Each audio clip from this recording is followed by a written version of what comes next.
Hello everyone and welcome back to another Star Wars Galaxy of Heroes video and to the last 3v3 highlight reel of season 33. As you can see, I did manage to finish just above the Kyber 1 mark, exactly where I wanted to finish, just so we had a nice start off in the next 5v5 season leading up to Christmas. And obviously being in Kyber 1, it does enable me to have an extra 20 bonus crystals per day, which is also beneficial. This video is a bit later than I would have liked to upload due to being a bit busier than I expected. But like my other two videos that I've done, it includes a good variety of fights to hopefully help you with your own Grand Arena. And a couple of the fights may be a bit irrelevant for next 3v3 due to Datacrons, but may have use as an undersize in the next 5v5 season, which they'll still be around for. As always, the fights will all be timestamped so you can skip the ones you may be interested in, so if you enjoyed the video, a like and comment is always much appreciated, and don't forget to hit that sub button down below. We're so close to 1,000 subs, and to be able to reach that goal way before my target for the end of the year would be absolutely amazing. But anyway, let's just jump straight into the video.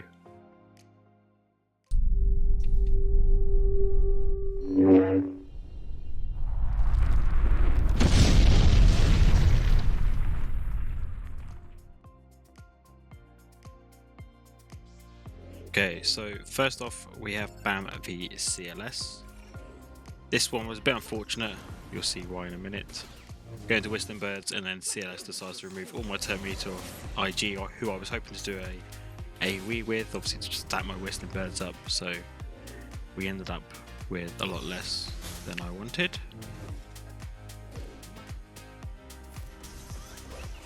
So this does get a bit spicy, this fight. Not a great banner win.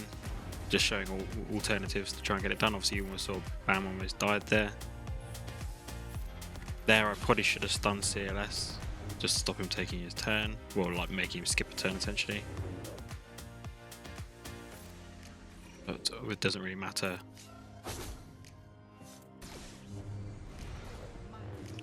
Obviously they are just getting a lot of turn meter from the tenacity up that we have.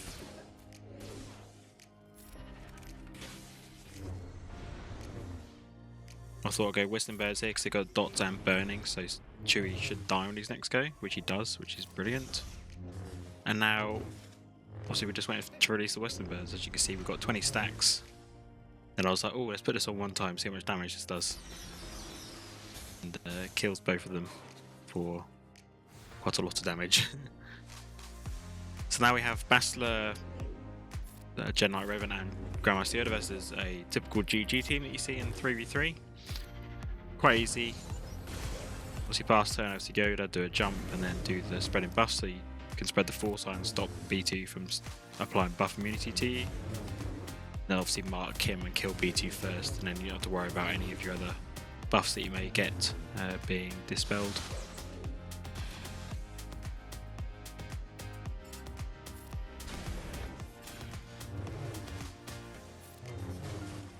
Kill B2. That's just a case of waiting for Mark again so we can go after GG. Got it, and now we can hopefully just kill him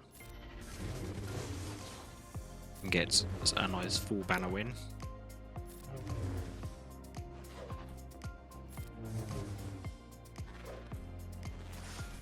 We haven't lost all our protection there, so we did get 57, which is brilliant. Now Bad Batch versus Iden. Another standard counter for 3v3. Bad Batch don't really have much of a use in 3v3 as they do in 5v5, just because they really rely on having more than obviously the 3 with Wrecker being there for the defense up. Still can do alright against Qui-Gon Jinn, but just not preferred. I'm starting to prefer using Nute B1 and Jango, which you can see in this video against the Qui-Gon Jinn team. I just find it way more reliable, and Bad Batch is definitely still really good. They can get really nice banners on other teams. They're just not really as impactful as in 5s. So obviously going after Dengar first. Can't kill Iden, so we've got to kill Shore Trooper next.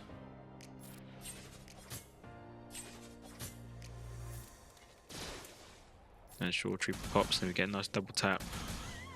And that kills Iden for 57. So another Bad Batch counter, again this time against Crew, Kylo Ren and Fox. They do have the new set of Datacrons. Obviously you can see they have a permanent retribution, which is the reason why I took in Bad Batch, just so we can try and keep them all stunned. Obviously go after the ones that are stunned.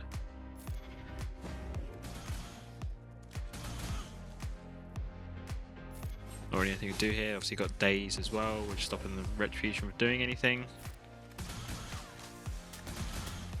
And obviously the big thing here is the healing immunity.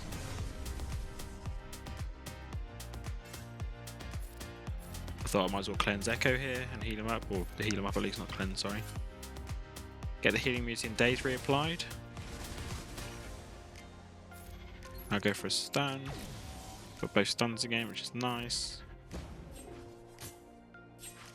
Also, I'm not taking a Datacron on this, so there's no extra stats you need to worry about, as long as your Bad Batch are reasonably well modded.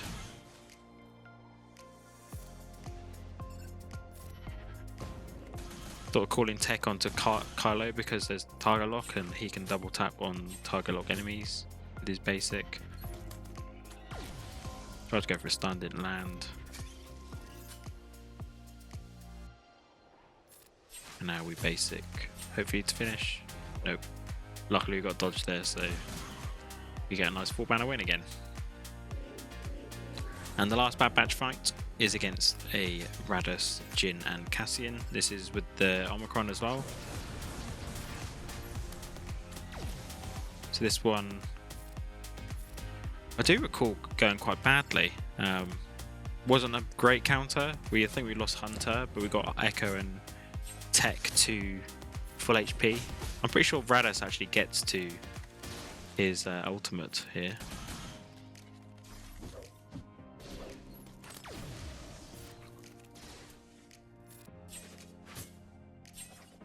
Just see we're not doing really a lot of damage, which is unfortunate. Obviously kill Cassian first. Now we have to go after Raddus, because we can't do anything to Jyn while he's alive. Tried to reapply that Daze to slow him down, but obviously they're just getting all those buffs from the Omicron.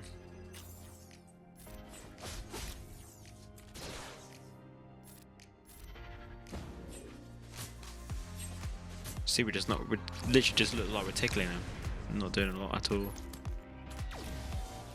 Get rid of Cassian straight away.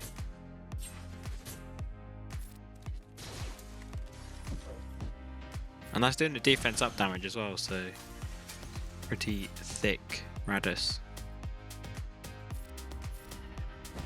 As you see, he got his ultimate. I'm trying to kill him before he does it, but he does actually pop it. Also revives everyone with full health. Luckily we had the healing immunity on him, so he didn't actually get full health. I'm just trying desperately not to let them take a turn, but obviously Cassian does take a turn there and wipes my Hunter out. Now we're basically just waiting for the protection, disruption and the healing immunity to drop off so we can heal up.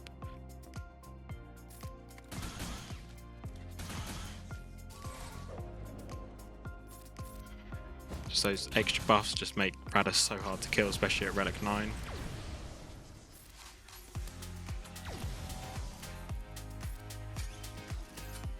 I was like, come on, die already. And then finally he dies. Then I was like, I really need to get rid of Jyn now, just in case she revives him. If she revives him, I'm pretty screwed. Especially with just 2 left.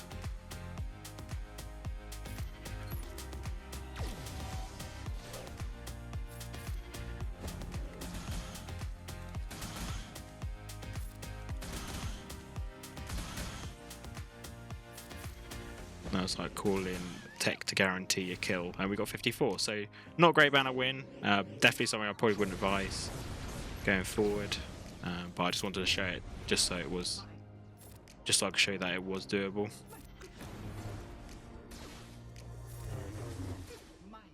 Now we have CLS Chewpio and C3. This is one that you would normally see on defense quite a lot, but since SWGOH Omi, I have kind of decided to take it off defense to try out an offense, see what it can beat. And as you can see, it can easily beat a Raddus team within the first minute. Not great banners again though, but not really much you can do with all the exposures that get popped. I believe that's a 55. Yeah, not too bad. Our same team versus Bossk with Zam Omi and Boba Fett.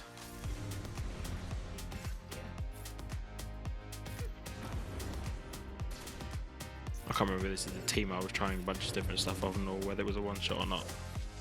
It's relatively straightforward. Obviously you want to go for Zam as soon as you can, just to get rid of that Omicron bonus. And the others should die pretty quickly.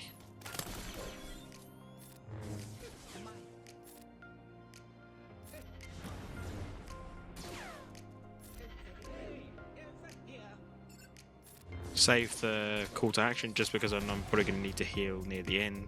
Get that extra banner. Get a confusion on Scion. Also, I was afraid of AB out and stack my offense up a bit on Chewpio. I think here I actually do my heal, we do.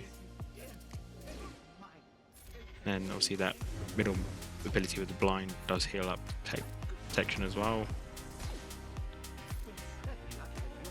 And a AoE to finish for maximum banners. And now we move on to Darth Revan versus Hux. This is pretty straightforward, not really much you can do here.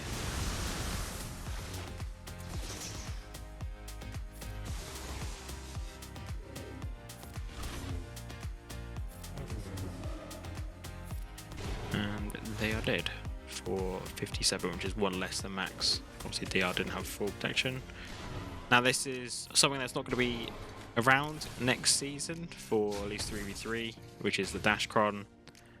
I'm really looking forward to it going. The only one I'm going to be quite sad about is going to be the Darth Vader Datacron. I've been really enjoying using Darth Vader on offense, but LV and Dash, they can just go. I'm not going to miss them at all.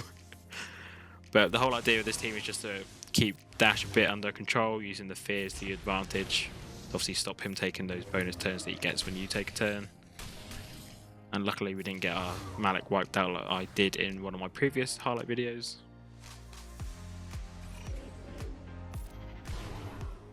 One more DR fight is obviously with that Malak, put Sith Trooper in instead. Against the typical Finn Resistance Brothers team. Pretty straightforward yet again. Not great banners though, only a 54 technically there. And now we have one that was really interesting, and one of the reasons why I'm going to miss Darth Vader, which was Darth Vader, Echo, and KRU. It doesn't have to be KRU, it could be any pre-taunt as long as they're Relic 5 and you do have the Datacron you need for Darth Vader, sorry. So it doesn't even need to be the level 9 one, because as you saw, my Darth Vader won't die in this. You just need the cooldown reduction one. And yeah, pretty straightforward. You're just basically looping around and then just waiting for kill shots, essentially.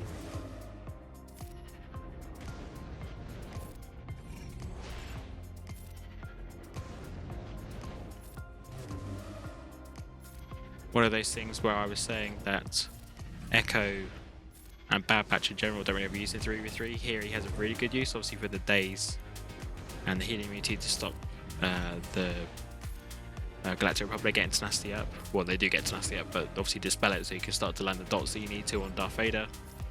And obviously the pre-taunts there just to take the Annihilate from Cat. You can bring in Geo Brood Alpha. This will get even more banners. This will be a max banner win, just because Cat will leap out Brute and then you can revive, and then you don't have to worry because the team won't take a turn after that, and you'll have these extra banners from having an extra unit alive.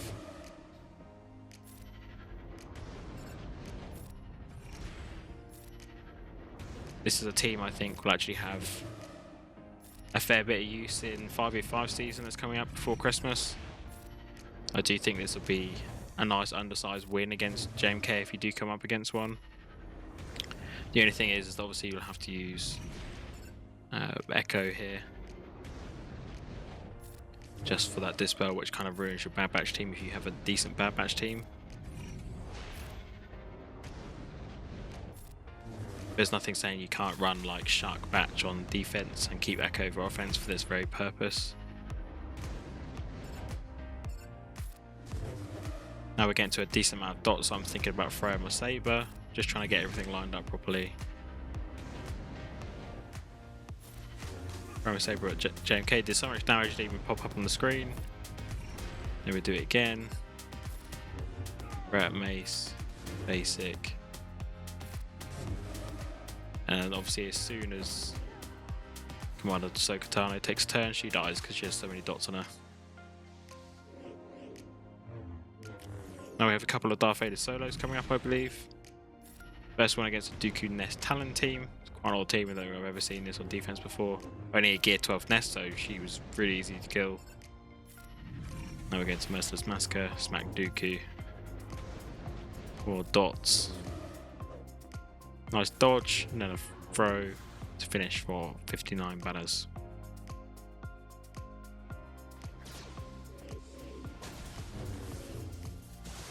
Now Vader v Starkiller. Obviously you will need the level 9 Dashcron for this, where he revulls and gets bonus turn, just because you will always die at the beginning there, because this is still a very good team.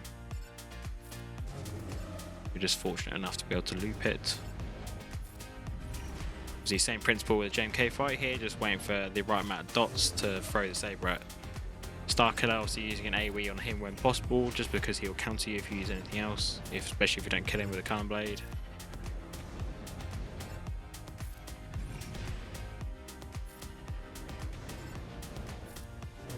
I believe I chuck it here, or do I do one more cycle? Yeah, so do one here, throw saber, and then AoE to get more dots on Mara, just so that hopefully when she takes a turn, she will die from the dots, or we just throw a cannon blade at her for another 59.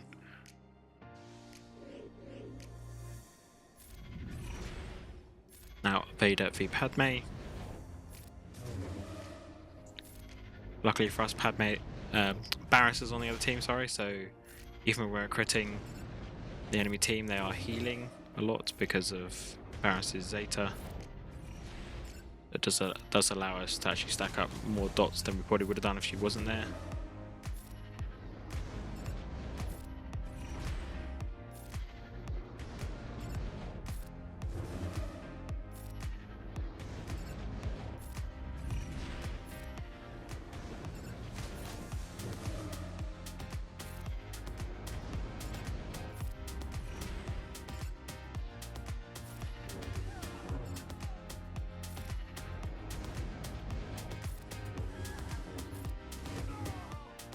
And there we have it for another 59.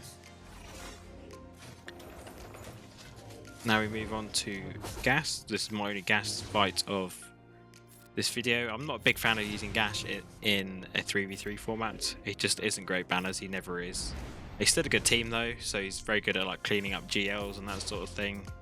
But in terms of actual banners and trying to be efficient, he's just not really one that you really go to for that purpose, obviously because there is no protection recovery here, which is where some extra banners come from.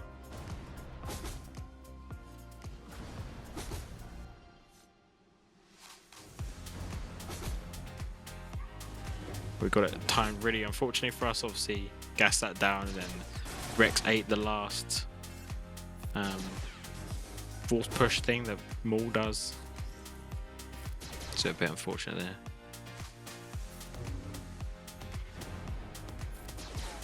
I think this literally comes down to gas on his own. Can't remember.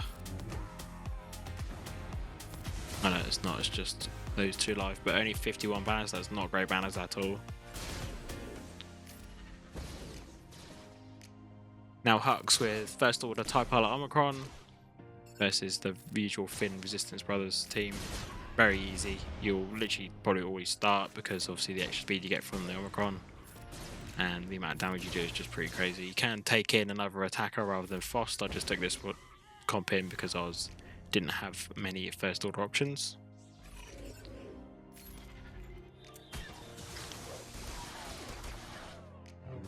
Now another fight you've probably seen before, Iden v CLS.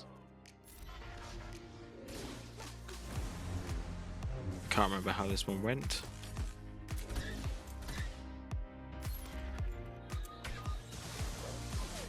Probably should have tried to stun CLS there rather than Chewpio again. But it's fine.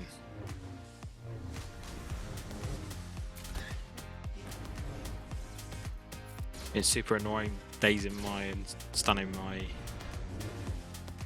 Death Trooper. think I accidentally waste a stomp with range here. Yeah, I do. But that is the end for 55. Same team we saw earlier. This time we're using Iden to counter it. For the same reasons as we did with Bad Batch. Get a nice healing immunity on that AoE. Only on the main target though, normally. But didn't get it there. But so obviously, Iden gets so much turn immunity, will be fine. A second healing immunity on that grenade as well, which is a big help from Death Trooper.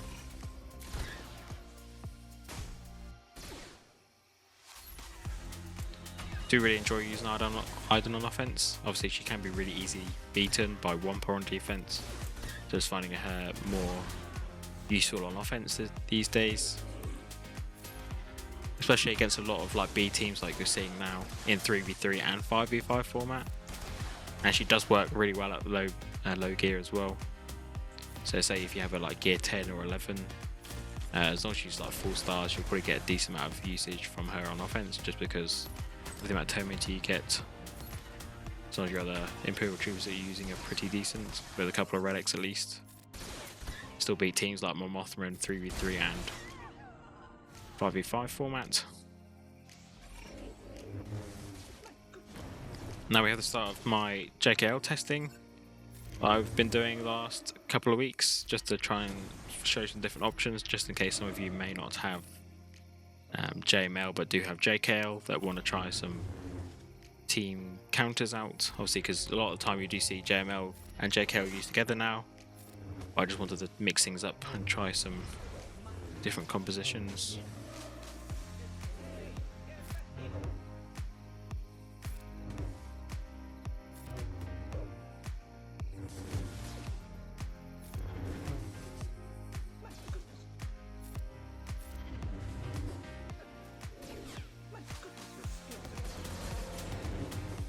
This one's probably not an ideal setup against this team, just because we're relying on JKL to do all the damage.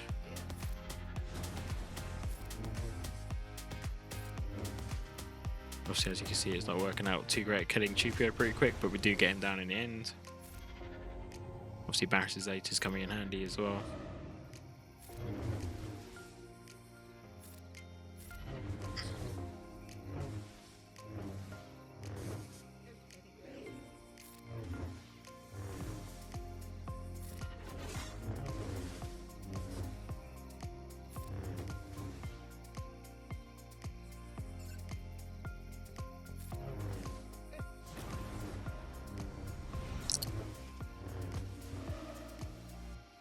Trying to stall out here just so we can recover some banners, but the more I stalled it, the less banners I got.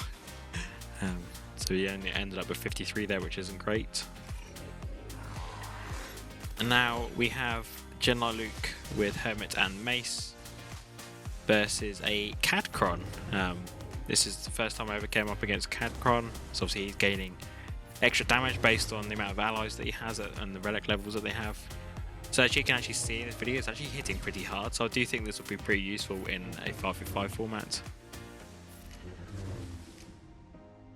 Where we actually let him take a turn. I think I was actually trying to let him take a turn. Just so we can see the damage he was doing. Yeah, so 56k there on a special. You can probably imagine how that would do with an extra 2 decently relic bounty hunters. It would be pretty nuts, I imagine. I could see him hitting at least 100k on his special, depending on how he's modded. I don't know how this one was modded, but I assume he was modded reasonably okay because he has a ship.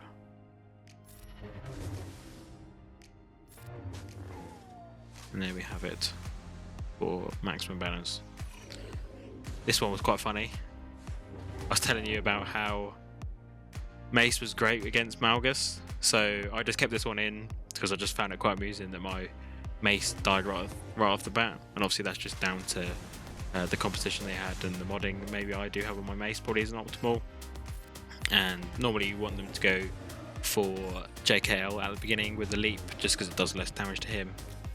But I did keep this one in because even without him there, we do manage to get a win here against a Relic 7 Malgus with 2 Omicrons. But I do have another fights coming up with you actually using Mace, and he survives, and we get a nice full banner win. So that'll be after this fight.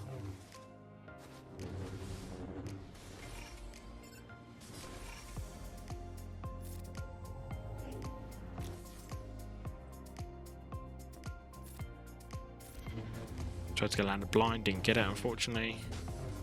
Aussie Heroes Arise is brilliant as well.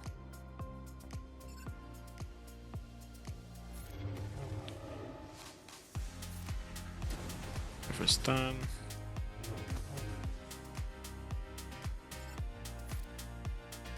I go for Talon, she's now in the open, kill her. We don't have to worry about any terminated game when we're hitting Malgus.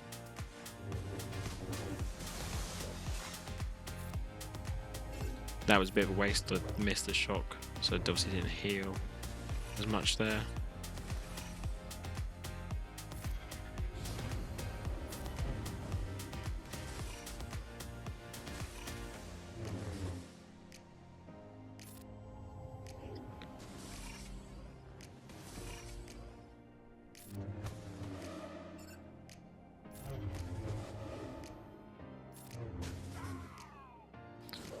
There you go, Sith Marauder. Obviously the blind was on Malgus, we missed that on Hermit, otherwise he would have been dead.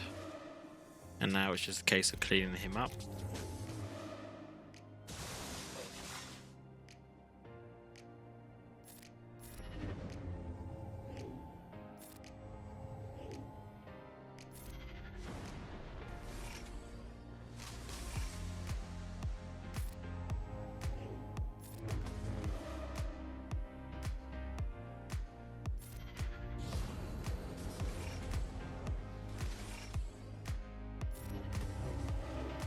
Did a big heal with Hermit there just to get the foresight, just in case he does leap me. Obviously JKL was taking too many turns, so it just dropped off anyway. I was like, you bugger, you stole all my banners.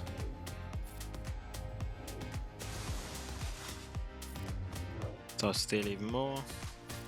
And I was like, let's cleanse those debuffs off us, even though we do get exposed.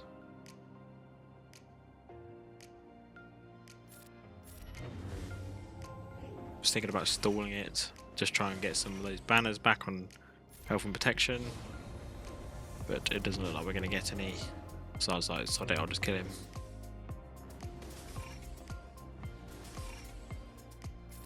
And then basic to finish for a 53 essentially. And now we have one with good RNG, so we do have Malgus go after JKL as you would like him to do, and obviously we do get a nice full banner win here. Obviously the whole reason Mace is here because of the ability to block on his basic, so you can just keep Malgus ability to block pretty much the whole of the fight. Combined with the blind from JKL, you do have a lot of control.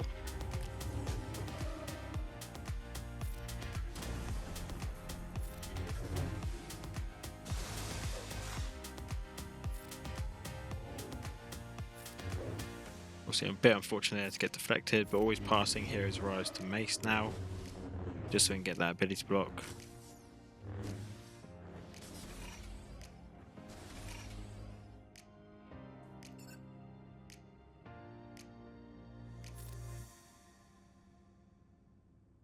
Nicely calling in Luke to assist, get a nice dispel, does more damage as well.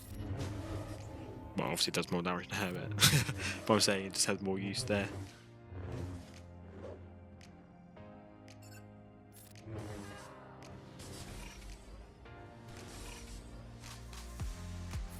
Nice actually seeing Mace do some decent damage for once. Obviously it's been so used for him over the years being absolutely useless.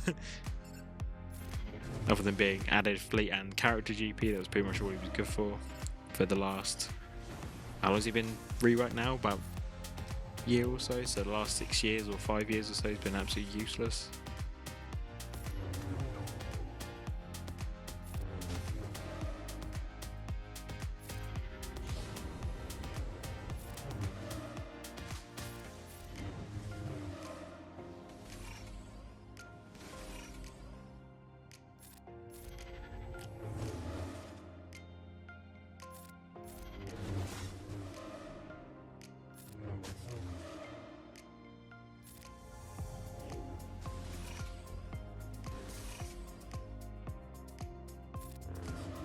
Reapply that ability block.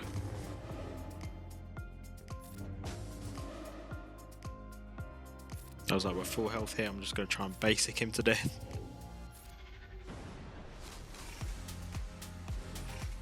Obviously reducing his max health protection as well with the stun ability from General Luke.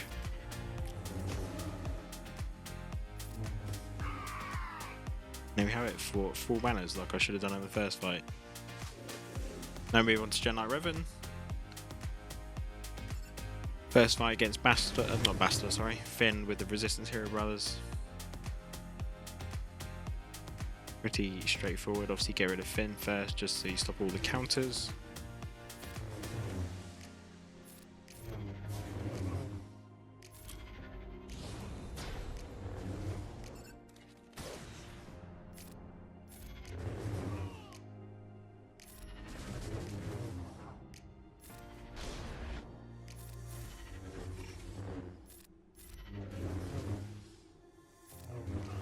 And yeah, nice max banner win there.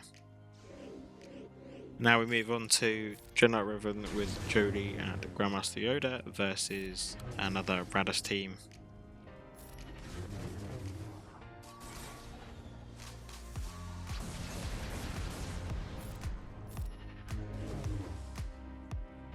Nice kill there. Obviously this Raddus doesn't have the Omicron, you'll notice, so it's a bit easier. Probably wouldn't recommend running this against an Omicron Raddus.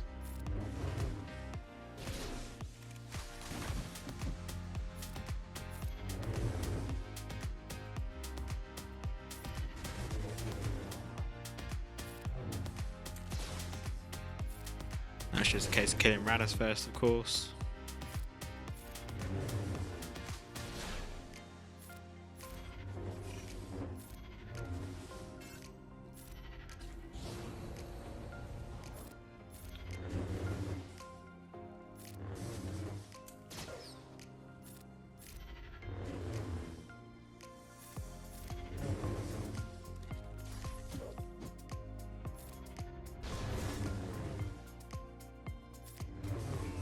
And there we go, now we're just hoping to get rid of Jyn before she revives, but luckily we get a nice big 100+K hit. Now we have a relatively straightforward JMK Cat fight versus Malgus. Obviously my screen did freeze there, unfortunately that's not your phone or computer, wherever you watch it on. Getting a lot of freezes on BlueStacks recently, I don't know why. If let me know if anyone else has been having problems with BlueStacks freezing. That's been my main problem with BlueStacks at the moment.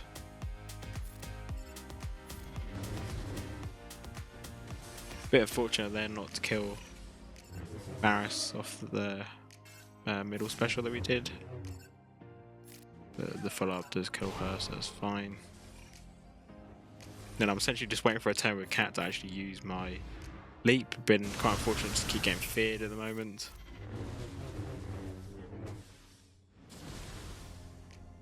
And there we go. Goodbye, Malgus.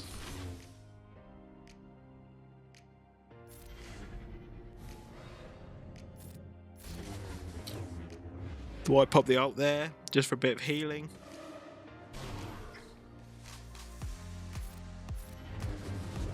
Also, we're hitting under protection because Revan is Sith.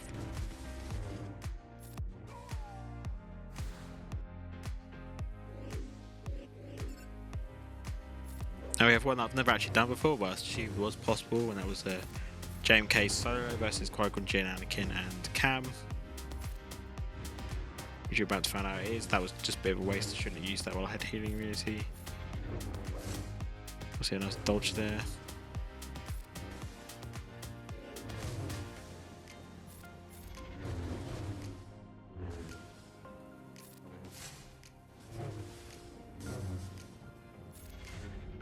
And we go into ultimate. Now we can start countering, which is nice.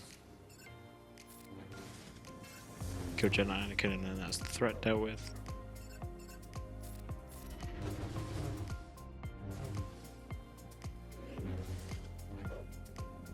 Oh, we just got to kill the other two.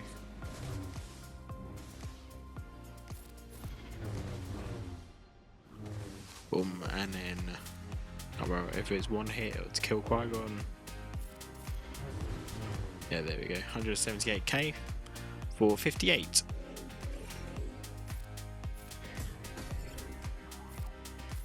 I've been just trying to, obviously, like I mentioned, using different teams. So JML hasn't really had much of a use this last week for 3v3.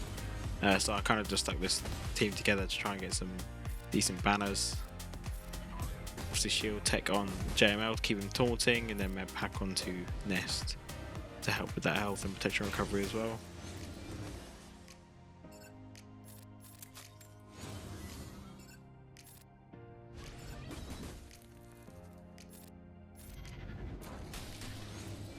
Luckily I can call in Nest still a JML.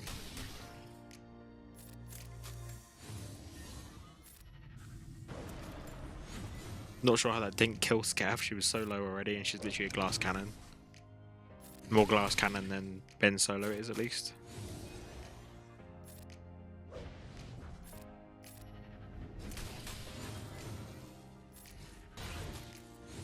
My stun burst, obviously she self-cleanses most of the time from a unique ult Zeta.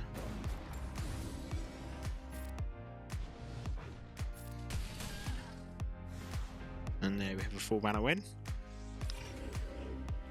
Now we have a slightly different variant to the JTR fight you would have seen me use in one of my previous highlight videos where I used JTR BB8 and R2 against CLS. This time we're using two versions of Rey, obviously JTR and Scav Rey, because R2 isn't really needed and Rey does help with the damage output of the team. As you can see, we've killed Chewpio pretty quickly there. Now we've got to deal with Commander Luke. And then a big smack to finish for 55. This was quite interesting. This was using a Phasmacron. Obviously you don't need to use Phasma in the lead. So for banner purposes I do think KRU is better. But I do think in a 5v5 format where you can have more characters on the board, and especially with first order type out Omicron, it is going to be pretty brutal with the amount of turn meter and speed that they'll have.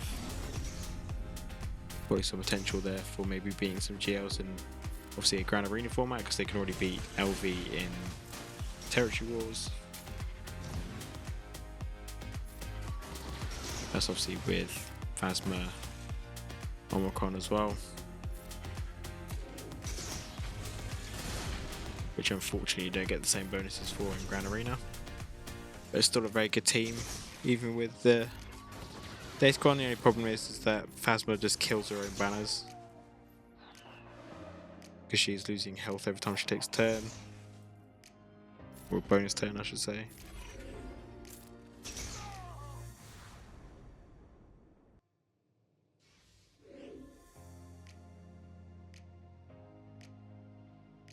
And now we have Malak versus Finn and the Vet Smugglers.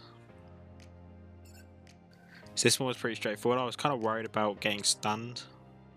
Also they do have a Dashcron. There wasn't potency on it, but I know they do have quite a high base potency. And obviously Finn's lead gives extra potency, so I did actually take a Tenacity Dashcron in with myself, but as you can see it didn't really help too much. But they can't really do a lot of damage to actually kill me, so luckily as soon as you have some openings we're able to take them and kill the team pretty simply, I think.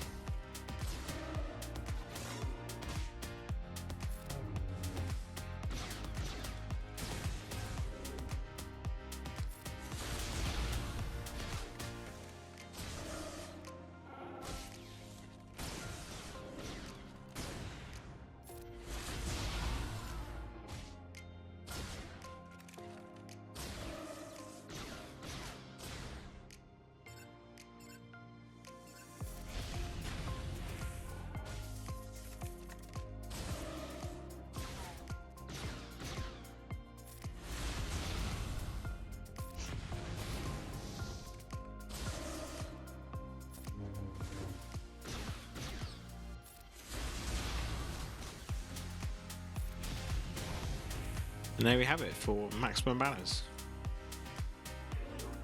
Now another Malak solo, this time versus Shark and Ark and Echo. This one actually went really well. Actually had RNG in my favour here. As you'll see, we're able to kill Shark T pretty quickly, which makes the fight a lot quicker. So she didn't heal there, so we just have to wait to get hit under the threshold, get our bonus turn, and drain Shark T to kill her.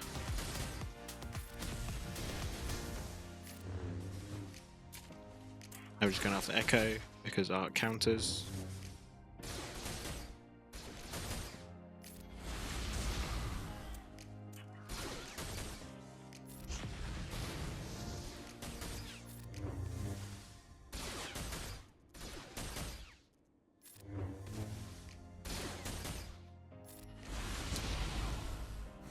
And there we have it for another 59. Now we have Mara. What am I talking about? Mon Mothma, Cara, and Car to beat a Boom Resistance team. Obviously, as you have seen, we have unfortunately lost Carl, but we can bring him back. Not too much of a problem. Trying to get rid of Finn first, but they do lack damage on this team.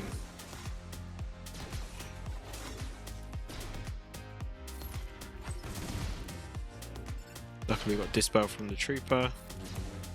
Now you're going to see a bunch of revives from Cara, now she's taunting.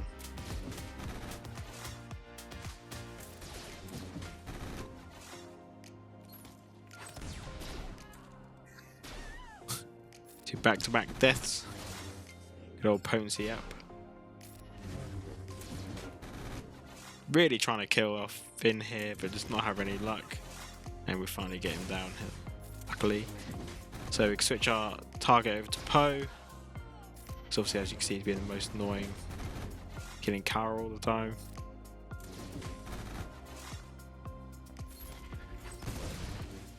No Terminator removal, unfortunately.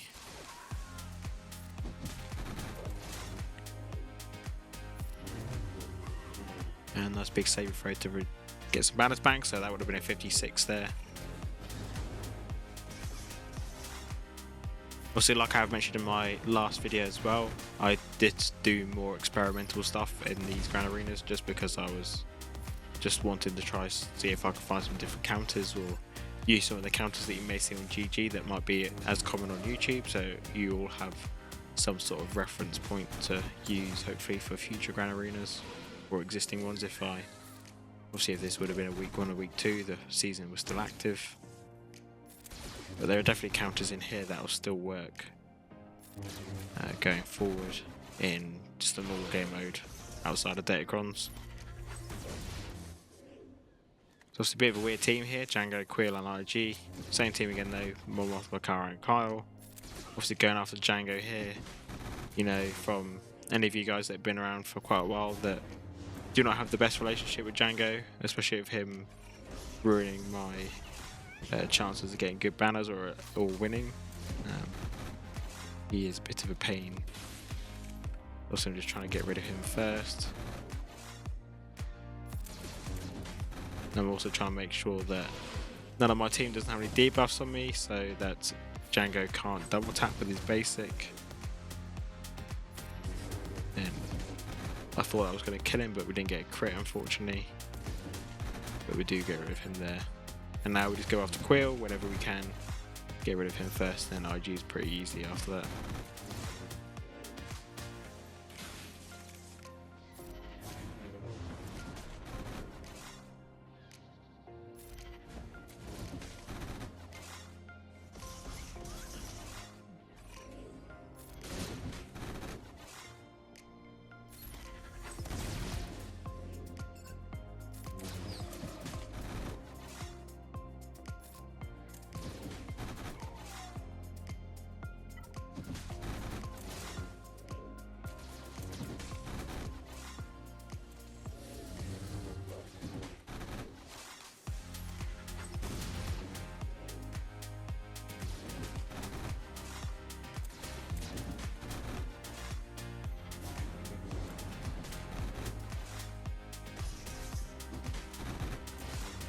Because you're just taking time to chunk through. Mon Mothma fights are always slow, but we do get in the end and get 57.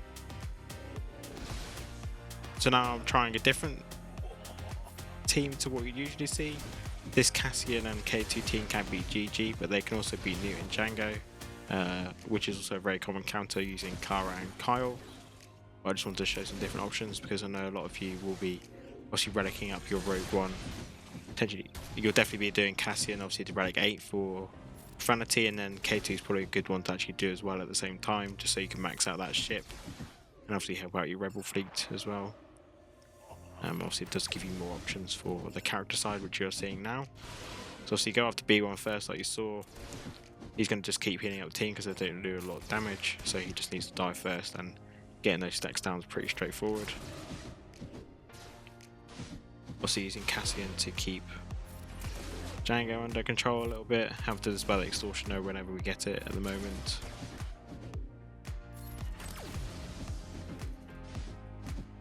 Nice ability block there. Just trying to get at least through one of Jango's lives. Now I've got to just kill him again. I think we actually get a commander summon promoted in this, I can't remember. Yeah, we do, right there. So at least we're now getting dazes, which is nice. Didn't go for a cleanse of the extortion there, just so I wanted to get some debuffs on the board, try and land some of that ability block and healing immunity on Jango, but we didn't get it unfortunately.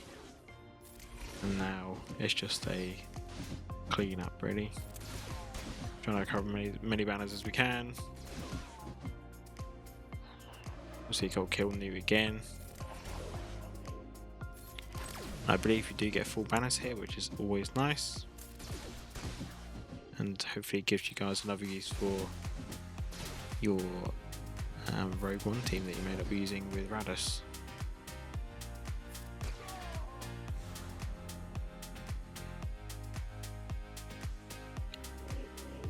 Now we have Kira Nest versus the Shakti, obviously with the Arc and Echo again.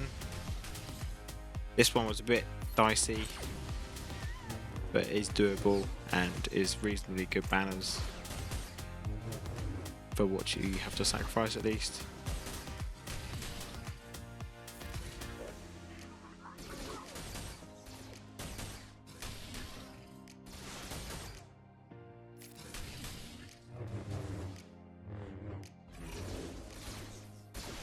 You all know what the deal is with this.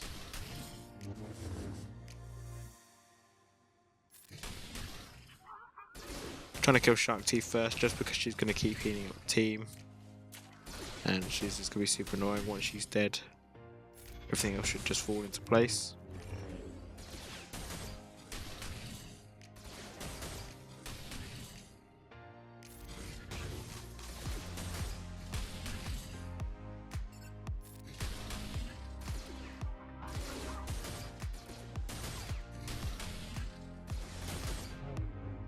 Obviously, second round of Conquest has just started. Well, second run of Conquest, I should say. Obviously, of this next set, which is for the Scythe ship for Grand Inquisitor, who I will be getting on both my accounts on Christmas Eve. Maybe not Christmas Eve, but some point during that event, I will be getting him unlocked. As I always go for max crate in Conquest, just because I just don't really feel like settling for anything less than max basically, and also like testing all the new stuff out that we get in the game, so you guys can see whether it's worth grinding for in future conquests. I do think Scythe is going to be really good though.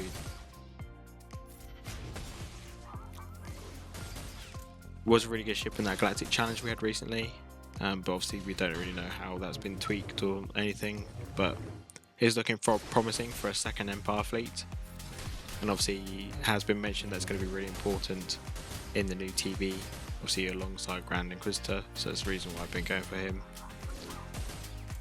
And I think my next goal really on my solo account at least is to get Jabba unlocked at some point, or Dr. Aphra, whichever one seems closest I'll probably go for, because either of those are going to really help me out in the new TB, which is kind of mainly my main focus at the moment.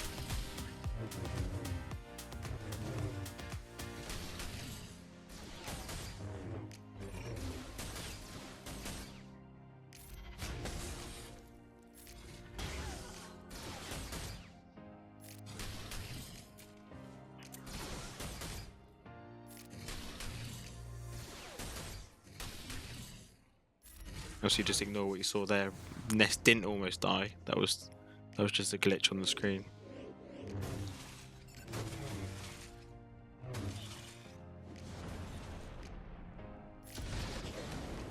And now we have a couple of Nute versus Qui-Gon Jinn teams that I mentioned earlier.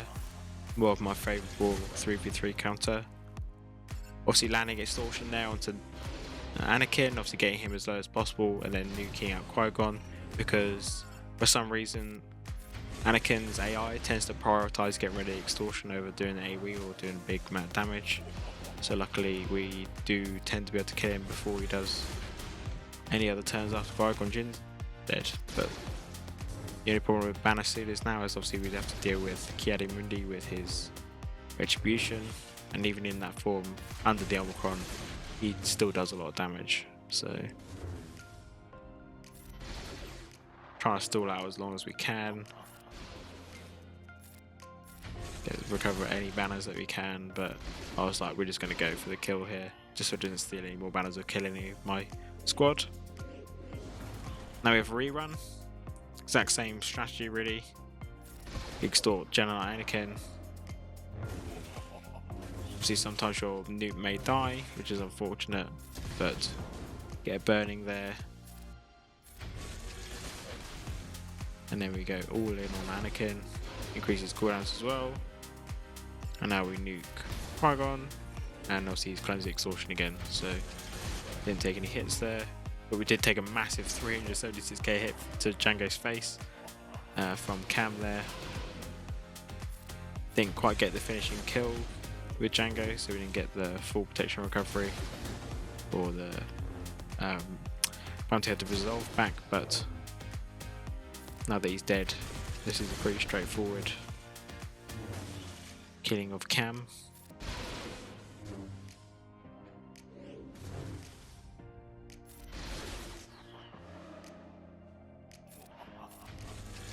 Just wanted to show you that the counter is somewhat consistent compared to Bad Batch. Bad Batch can lose very easily. And now we have the same team, but versus a different counter. Obviously this time against Shaq, Echo and Arc, which I do see a lot as well. Obviously if you've seen throughout my videos. Probably just as common as the Finn Resistance Brother ones. They've just been staple 3v3 teams for quite a while.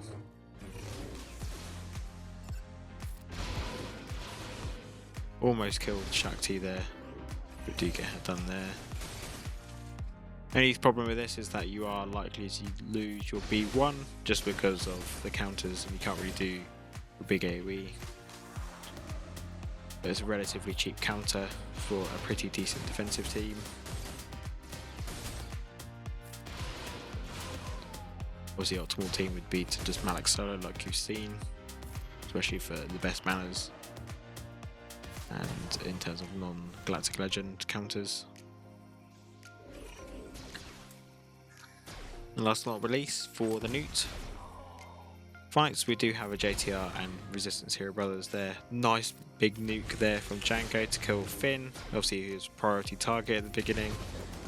It's a pretty unusual team. I don't think I've ever actually come across a JTR led Finn Resistance Hero Brothers, whatever. But yeah, as you can see, not too difficult. But unfortunately, we've got days on Jango, so he can't do his double taps.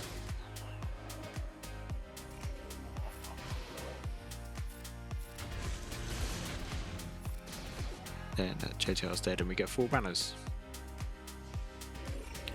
Now we have my only Rey fight of the video. Obviously, she was mainly on defense, sorry, with Ben Solo. But on my other account where I haven't really had the chance to gear up my Ben, I've just been using Rey on offense. Just trying out different teams, and I do like this solo against Darth Revan with Malak, because you can get really good banners, and obviously saves you to use another counter potentially.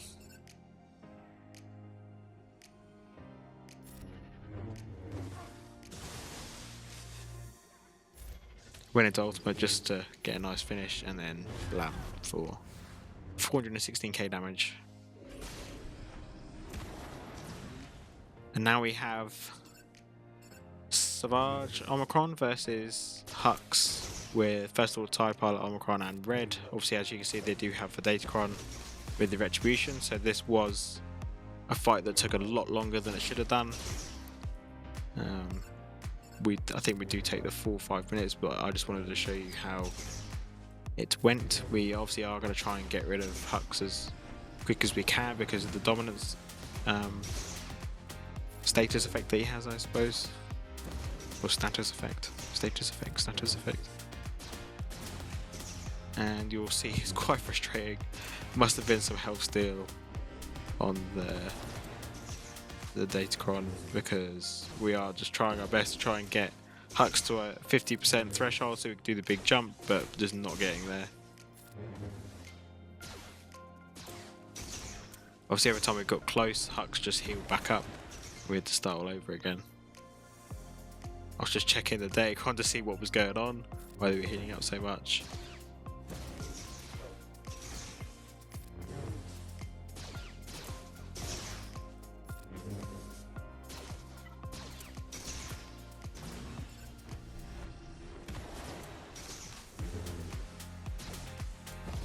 The only thing that we don't really want landing on us is obviously the buff immunity from first of all TIE Pilot's special, but I did take a Tenacity Datacron from the new set with me, just for that reason.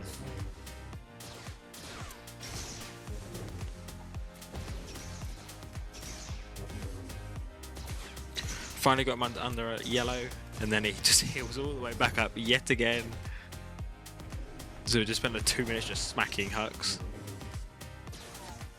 There's no point going after anyone else. Obviously, Sith Trooper's got crit down Unity.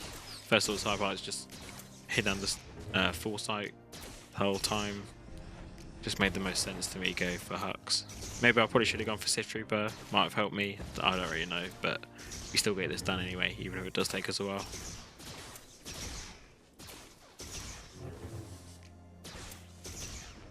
As you can see, I eventually stuck on full auto because I just thought, hey, I can try and see if we can get through this quicker.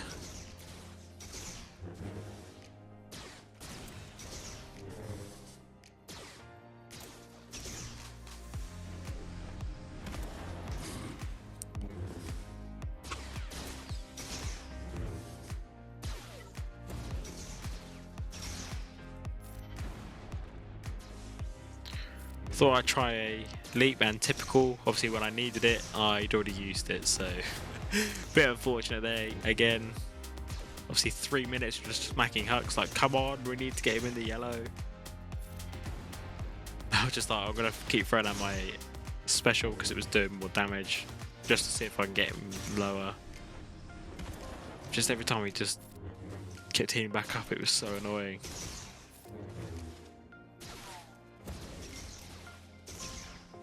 I think this is where panic was starting to set in. I was like, oh my god, we've got a minute and a half left and I haven't killed anyone yet.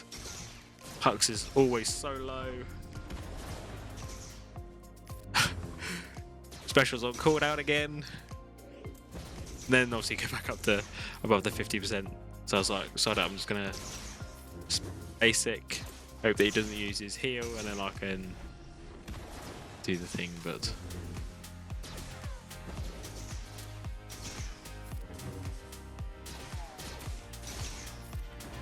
and he's gone, way, finally. So now we're just kind of panicking, just like, come on, just smack. Keep smacking, obviously until they're 50%, and then we can just use the special. So it's taken us 4 minutes to kill one character. Can we kill two in a minute?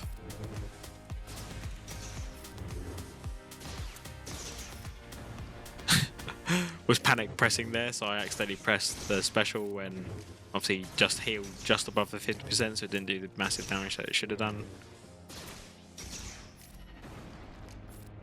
20 seconds to kill first of all TIE Pilot. Obviously these guys were all Relic 7 as well, so they were very tanky. And then finish for 58.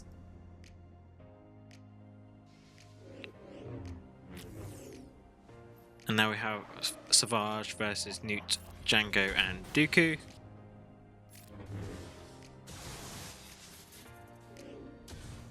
This one was way better than the last fight you just saw, went a lot quicker. didn't have to worry too much about anything.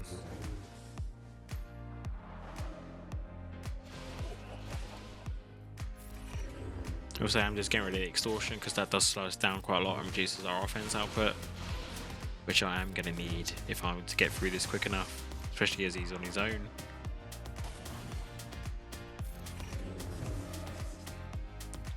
Bit fortunate to get stunned there. Kill Jango once though, which is good. Now we just got to kill him again.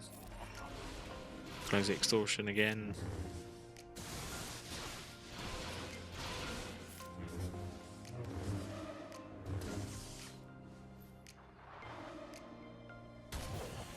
I think here I just did that just so we could get rid of Jango before we did any funny business, and then we obviously clear the extortion on our next go when we can. If Dooku stops stunning us.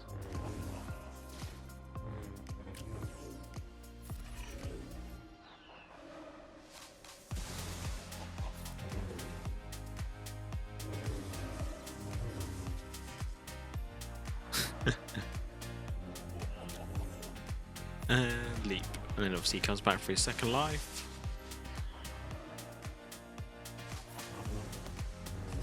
I have to say it's a lot of fun to use, even though probably not as fun as Wampa, but he's more or less there. Definitely doesn't have the same caliber in terms of the teams that he can solo, but still really good banners for against a lot of teams, so definitely worth the investment if you are thinking about it.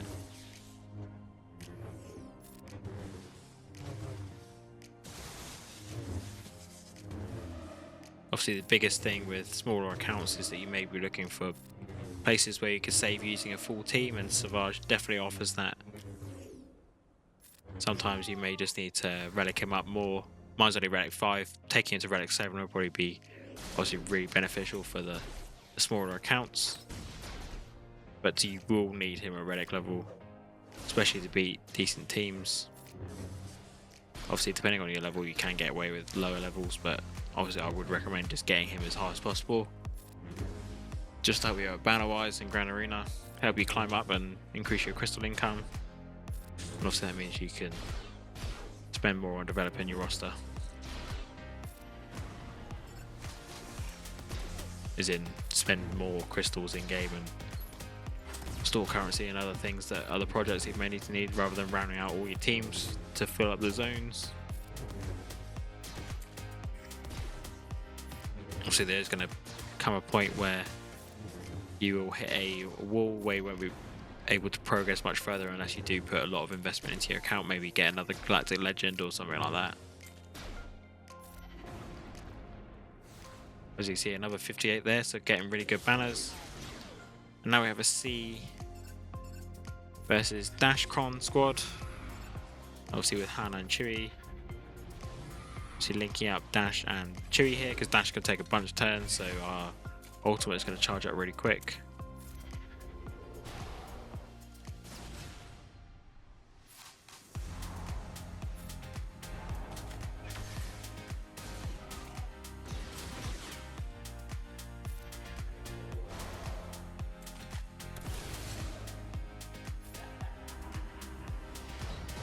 This was an option obviously if you are looking for a team to beat this in future Grand Arenas, obviously even without Dashcron, still a nice 58 banner win. Same here, this will still work regardless of Datacrons. C solo versus Qui-Gon Jinn, even though this probably isn't as recommended just because there are some cheaper non-Galactic Legend counters as you've seen already. The C is just so good against a lot of other meta teams and the Galactic Legends as well. Not really advise this, but if you are running out of options and you do have this available and not using C anywhere else, this is definitely a viable strategy in order to kill a Qui-Gon Jinn Omicron team.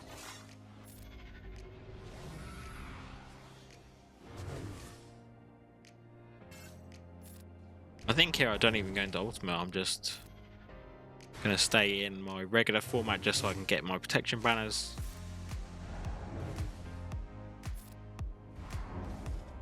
Obviously the Omicron from Qui-Gon Jinn is inactive with the Galactic Legend present, so they are not doing as much damage as they would have been doing.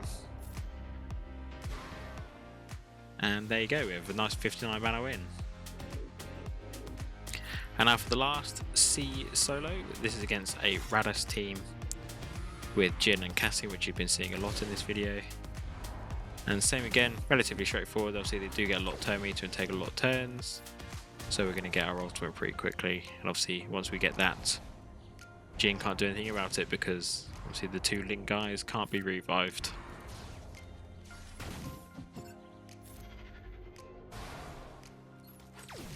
Obviously, just to mention, this is an Omicron Raddus, obviously a Relic 9, obviously for Profanity requirements. So quickly we got our ultimate there. Got to pop that straight away, get rid of Raddus and Cassian, and then we just got to zap Jyn once to kill her for 58. Now we have another SWGOH versus LV fight. Obviously this is going to be a bit relevant for next 3v3, but it's just showing how good SWGOH is at the moment, and I wanted to show a different variant. Obviously same variant on my side, but obviously the Gideon on the other side is a bit different to what you've seen in my previous highlight videos.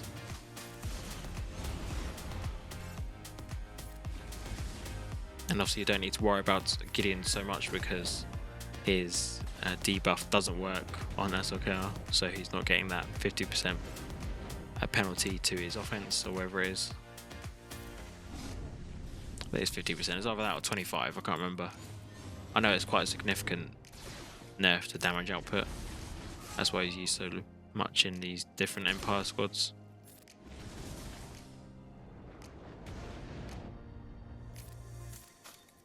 And this is at a point where I was kind of thinking that maybe we could actually keep our whole team alive because LV seemed quite slow or wasn't doing as much damage.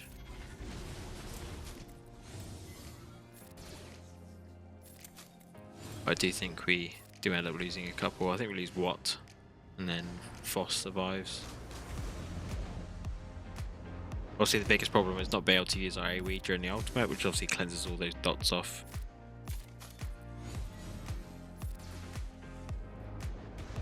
Speed down helps a lot as well, even though it's gone already.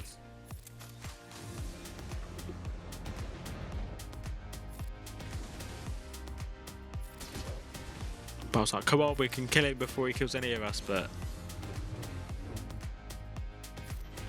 So he went for a swipe there, just keep FOS alive. Then I believe what dies next from the dots, or not yet. I think it might be here. Yeah, because we couldn't do a swipe to cleanse the dots off, unfortunately. So I just went into ultimate, tried to kill LV before Wat took his turn, but we were a bit unfortunate, and he obviously died. Go for swipes, cleanse all those debuffs off FOS to keep him alive. Nice assist there from the Zeta from FOS.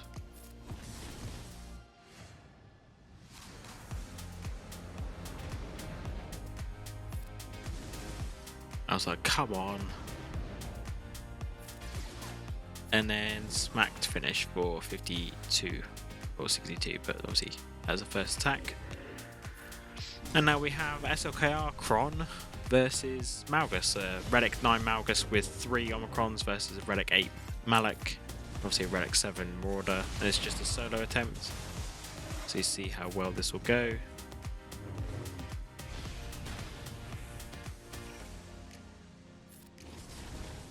Obviously this is the stun one where you get speed up and offense up.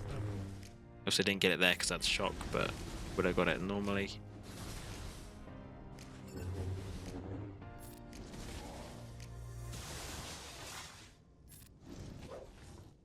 That was a bit closer than I would have liked, but just showing you it is viable to solo Malgus squads with SLKR if you need to. Especially might be more common where we will be able to take SLKR elsewhere other than encountering LV hopefully, and Fennec should come back into the Grand Arena meta again to beat LV. Kind of have missed using that counter, was a lot of fun, so I'm kind of glad it's coming back. See once LV's Datacron has expired.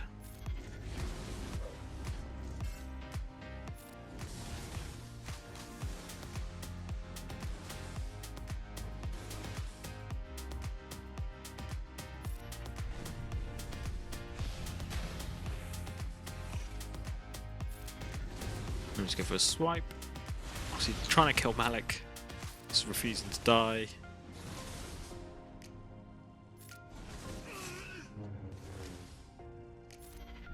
We go for a poke to finish. Fortunately, I had healing routine on us, so we didn't get the extra healing banner, but we got. That would have been a 57 had it been the first attack. Now we have another SWGOH solo, this time versus a more Candyman and Bow team. Obviously, absolutely destroys them. That's the only thing you have to worry about is Maul's 5 stacks. So if it is an offense heavy Maul, you probably would have died there. But luckily, it wasn't in my case, so we were okay. We're 57. And now we have an SWGOH versus a JML team, which is Relic 9, so they do a lot of damage. I believe this is probably on my second or third attempt against this team. I was just trying a bunch of different stuff out beforehand. I think I tried out Rey and Darth Vader as well, I can't remember. But obviously Relic 9 JMLs do a lot of damage through that lead ability. But luckily with the SWGOH Cron we are able to out damage the team and get through this. Even if it isn't great banners, one shots are always the best in my opinion, obviously, because as soon as you lose 20 banners. So 20 banners, it's either lose 4 or 5 banners for one fight, or lose 20 for potentially risking, obviously, having to drop a fight and try and recover those banners elsewhere.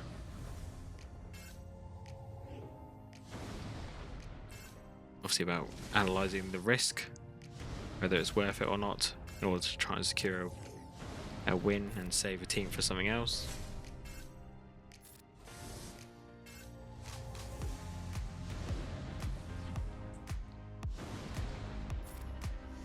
Obviously went into ultimate there just to save my SWGOH from dying and be able to kill off Hermit as well, because the healing from him and all the Termite gain and the master training is just really annoying. So that way it just makes it a bit easier to clean up and kill JML.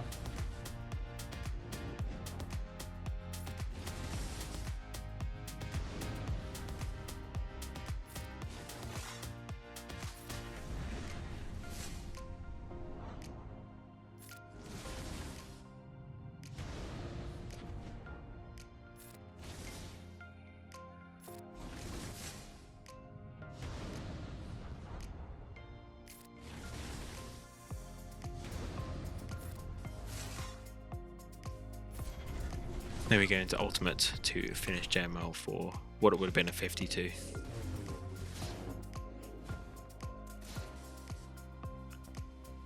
Now we have Triumvirate versus Mothma, Kyle and Biggs. Not the biggest fan of, well, especially my own Triumvirate. They're probably not the best modded, not a lot of 6Es, and relic levels aren't too great, probably around a relic 3 mark I believe. So mine do tend to struggle a lot more than they probably should do. So I probably should invest in them at some point and get them a bit higher up, because obviously are a very good team to be using. They just tend to struggle with the gas problems that he has, obviously where they don't have any protection recovery, so banners isn't great, so they do tend to not be used as much at the moment. Obviously did get another freeze there unfortunately. I do believe we lose Treya. I can't remember. I was when all I know it wasn't very good banners. Well, got 52 in this, I think.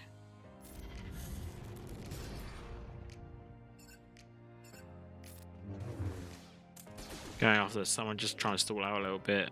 I was like, so I'm just going to go for this before Mothma revives someone and causes me even more banner losses. So just went straight in. And now we're coming to the end, so we've got onto V now, so we're onto Veer's fights. This first one against a Inquisitor's 5th brother lead with 2nd sister and 9th sister. Also using our standard Veer's, Piet and Dark Trooper lineup.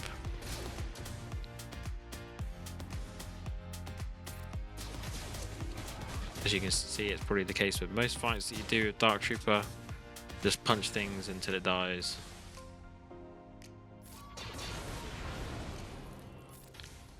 Quite fortunate there that we actually did die with Dark Trooper, because at the moment we are better off for banners, which I do believe we do get full banners here.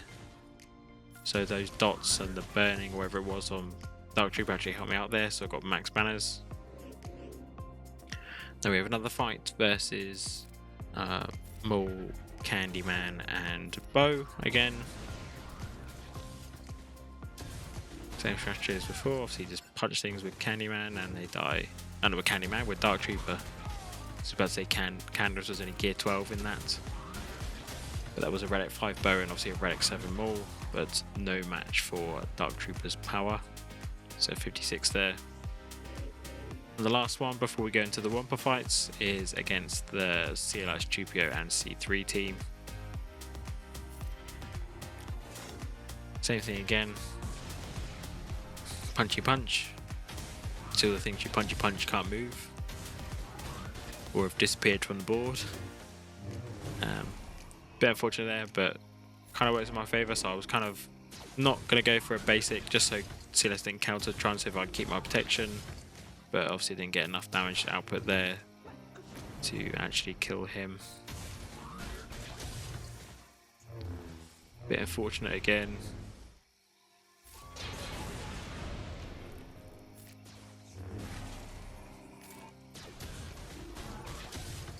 I was like, come on, just die. And they did. So, and we got decent balance because luckily Dark recovered his health and protection. And now we have the last few fights. Well, except for I suppose we've got 5 Wumpa fights and then a wedge fight at the end. This Wumpa fight versus 5th brother, 2nd sister and 9th sister. This one and all the fights that you're going to be seeing is using more Wumpa crons. Obviously that is the level 3 bonus from the new set of Datacrons that gives protection up whenever someone is inflicted with a dot. So as you see, even though we are getting pummeled by them at the moment, the protection up from them hitting us from getting dots is keeping us alive and we're able to get through this. Obviously just waiting for my turn so I could cleanse with my slam, and now we can get the ball rolling in terms of killing the Inquisitors off.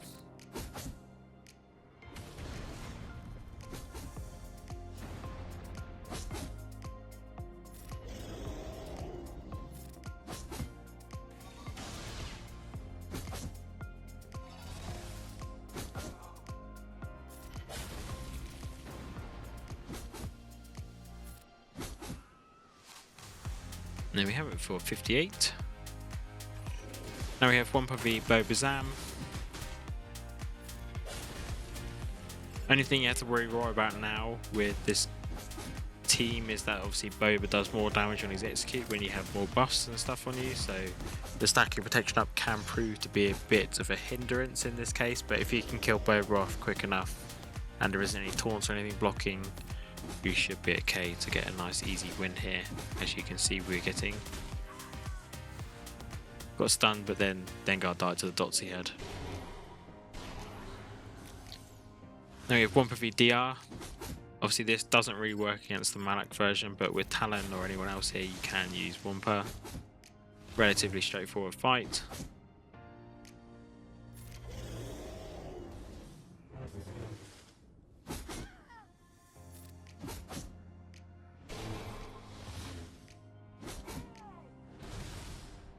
And then kill a Talon for another 58 banners.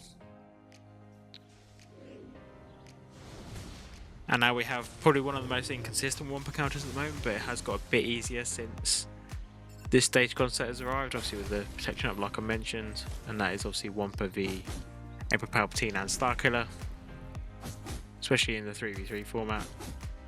So basically just need to pummel Starkiller enough so he gets enough dots on him that eventually he'll die because of those dots. Hopefully not reach his ultimate, which we're obviously not going to let him do. I was thinking about just smacking EP there rather than Starkiller just because he's about to die to dots anyway, but I wasn't risking him getting to ultimate through turns from Mara and Emperor Palpatine, so I just went the safe route. Now we have probably one of the most common Wumpa counters, which is obviously against GG B1 and Magna Guard. he can beat any GG variant in 5v5 format. So it's pretty much a light breeze of work.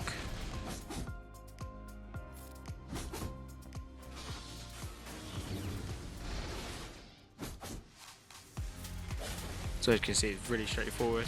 They're not really doing any damage to me at all.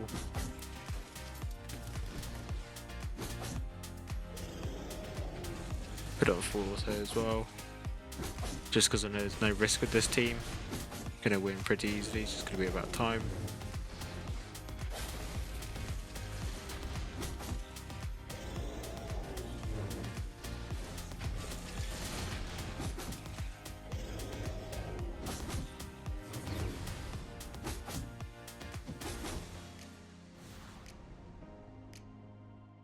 So this is going to be the last fight versus JTR, obviously using Wedge, Han and Chewie. I do hope that you have enjoyed this video. A lot of these teams should still work fine in the next 3v3. Obviously will be a few teams that I have mentioned during the video that probably won't be around for the next season. But if you have found this helpful, like I mentioned at the beginning of the video, a like and comment is always much appreciated. And I shall catch you in the next one.